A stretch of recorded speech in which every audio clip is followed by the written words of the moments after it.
Africains, africaines, bonjour, Blaf 58, la spiritualité africaine est importante. L'initiation à la spiritualité africaine est très importante. Nous devons inculquer ça à nos enfants, nous devons la pratiquer nous-mêmes. C'est très important. Nous devons revenir à nos dieux, nous devons revenir à notre essence.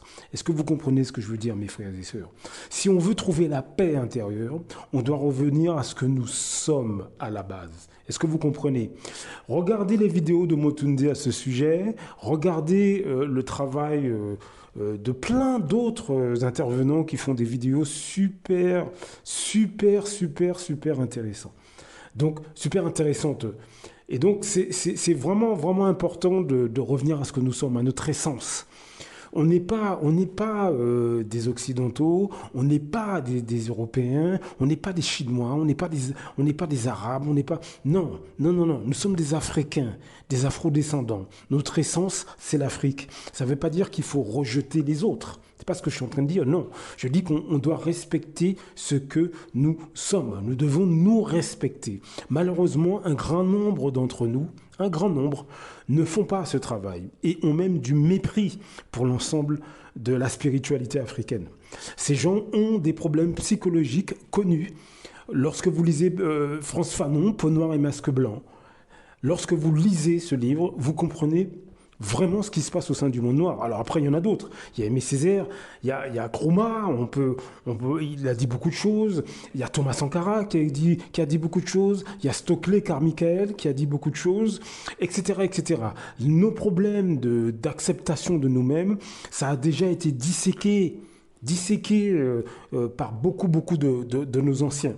Le souci, c'est qu'aujourd'hui, en 2024, ces personnes qui n'aiment pas leur africanité, qui ont du dédain, etc., ce sont les personnes que les autres communautés préfèrent. Lorsque vous êtes en France, par exemple, mais aussi dans nos pays, ou dans tous les pays d'Occident où vous êtes, lorsque vous voyez des afrodescendants qui sont acceptés au sein des autres communautés, alors pas tout le monde, je ne dis pas que c'est le comportement de tout le monde, mais dites-vous bien que souvent ces afrodescendants correspondent à un certain nombre de critères qui plaisent aux autres communautés. Je les ai observés, j'ai observé ces attitudes-là, et j'ai observé ces critères, les critères qui vont avec. En général, un afro-descendant, Afrique, Caraïbes, etc., qui est accepté au sein des Arabes, des Chinois, des Européens, etc., en général, c'est quelqu'un qui n'est pas trop proche de son identité. En général, c'est quelqu'un qui ne va pas réellement défendre son identité. C'est quelqu'un qui, en général, va mettre une distance entre lui et ses semblables. C'est le profil préféré d'un grand nombre de communautés en France, des Occidentaux, des Arabes, des Chinois, etc. Lorsque ces communautés choisissent un afrodescendant, il ne faut pas qu'il soit trop en mesure de défendre son histoire. C'est-à-dire que lorsque vous voyez des Africains ou des Antillais, etc., entourés d'Occidentaux, d'Arabes, de Chinois, etc., dans ces milieux-là, ce sont des gens qui, en général, peuvent se laisser cracher dessus. Ils vont rien dire. On peut se moquer du monde noir devant eux, ils diront rien.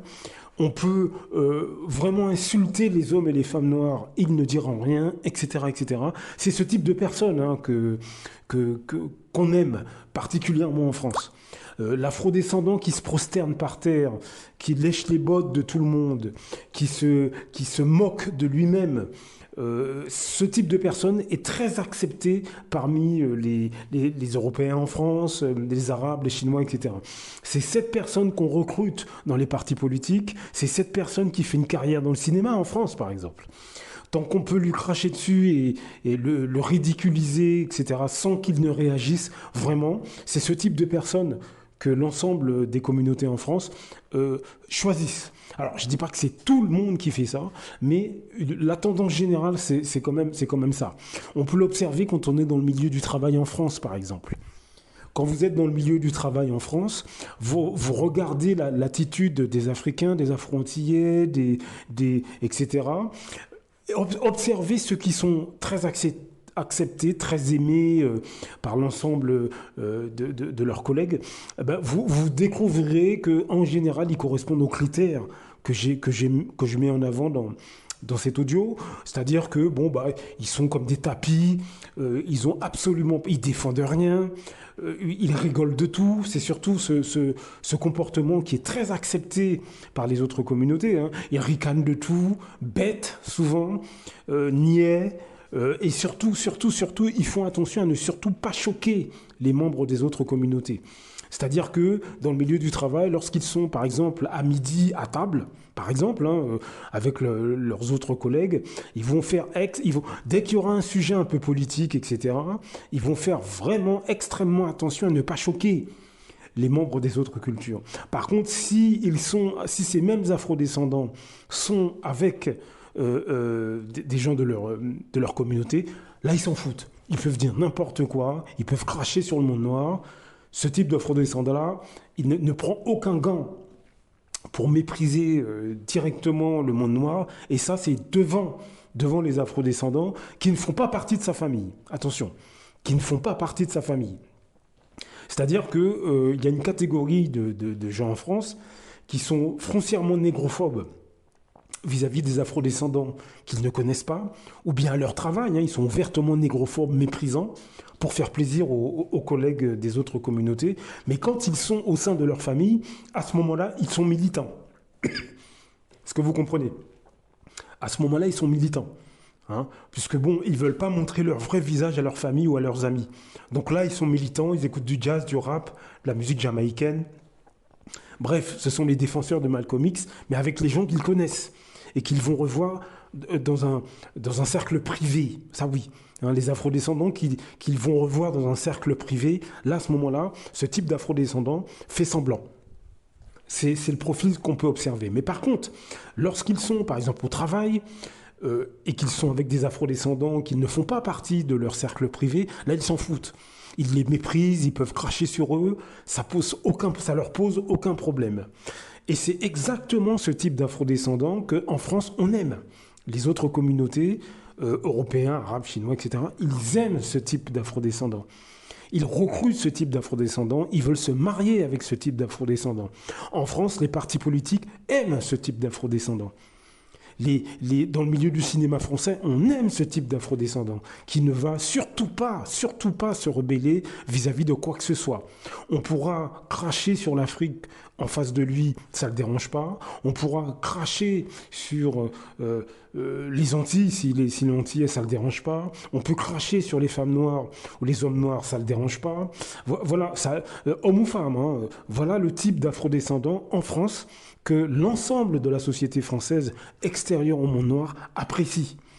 Donc avec ce type de personnes, on veut faire des enfants métissés, on veut l'inviter dans les maisons de campagne, on veut absolument qu'il soit dans les anniversaires, parce que il est sans danger.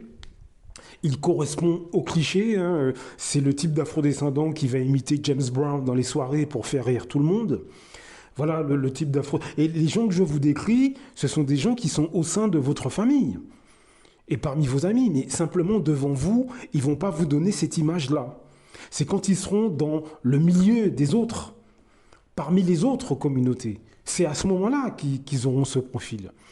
Il ne faut pas que vous pensiez qu'au sein parmi vos amis, vos familles, vous n'avez pas ce type de personnes. Vous avez ce type de personnes, mais devant vous, ils ne vous montrent pas leur vrai visage. Ils utilisent ces attitudes quand ils sont au sein des autres communautés. Extérieures au monde noir, bien sûr. Donc le type d'afrodescendant en France qu'on aime bien, mais pas qu'en France d'ailleurs, en Occident, aux États-Unis, c'est pareil. Hein. Alors c'est un peu plus nuancé, c'est un petit peu plus nuancé suivant l'endroit, mais vous remarquerez qu'en France, le type d'afrodescendant, quand vous observez bien, les critères pour sélectionner les afrodescendants qu'on aime ou qu'on n'aime pas, correspondent tout à fait à ce que j'explique dans cet audio. On aime le bouffon, on aime par exemple, dans le milieu du travail, vous n'imaginez pas le nombre de femmes africaines ou afro-antillaises, etc., qui se laissent ploter par les hommes blancs, soi-disant collègues, amicaux, on rigole, etc., mais elles ne vont surtout pas accepter ça de la part d'un collègue de race noire. Est-ce que vous voyez un petit peu les stratégies de beaucoup d'afro-descendants méprisants vis-à-vis de leurs semblables? C'est-à-dire que ce qu'ils acceptent ce qu'ils acceptent des autres communautés, des membres des autres communautés, ils ne l'acceptent pas vis-à-vis de leur communauté d'origine. Hein, dans nos pays, c'est pareil. Vous avez énormément d'Africaines ou dans les Antilles, d'Antillaises, etc., qui vont littéralement partouzer avec tous les hommes étrangers sur place. Elles vont se comporter comme plus ou moins des prostituées, beaucoup. Mais elles ne vont pas accepter la moitié du quart venant d'un homme, d'un Africain ou d'un Afrontillais comme elle-même. Hein. Et peu importe le gars, s'il est sympa ou pas, intelligent ou pas, elles mettent toutes dans le même sac. Tout le monde est dans le même sac et on n'en parle plus. Pareil chez beaucoup d'hommes Afro-Antillais ou Africains. Hein, vous ne faites aucune illusion. Hein. Je veux dire que ceux qui vont accepter des membres des autres cultures, ils vont certainement pas l'accepter venant de quelqu'un qui vient de leur communauté ou société. Hein. Donc voilà un peu le type de profil, les critères, si vous voulez, que les autres communautés utilisent pour sélectionner les afrodescendants parmi nous. Donc vous imaginez bien que ça cause d'énormes problèmes, dans la mesure où les autres communautés choisissent les afrodescendants qui sont, au final, qui sont contre notre culture, contre nos pays, contre nos communautés. Et ces personnes, ce type d'afrodescendants-là, on ne le repère pas parce que quand il est avec nous, il écoute du zouk, du jazz, du rap et il encense Malcolm X. Est-ce que vous voyez la difficulté que nous avons? Et ça, c'est depuis plusieurs générations. C'est depuis plusieurs générations. C'est-à-dire qu'au sein des autres communautés, c'est une serpillière, hein, c'est vraiment une serpillière, hommes comme femmes, hein, vraiment des serpillières. Mais quand ces mêmes personnes sont avec nous, à ce moment-là, ils lèvent le poing, ils crient Malcolm X.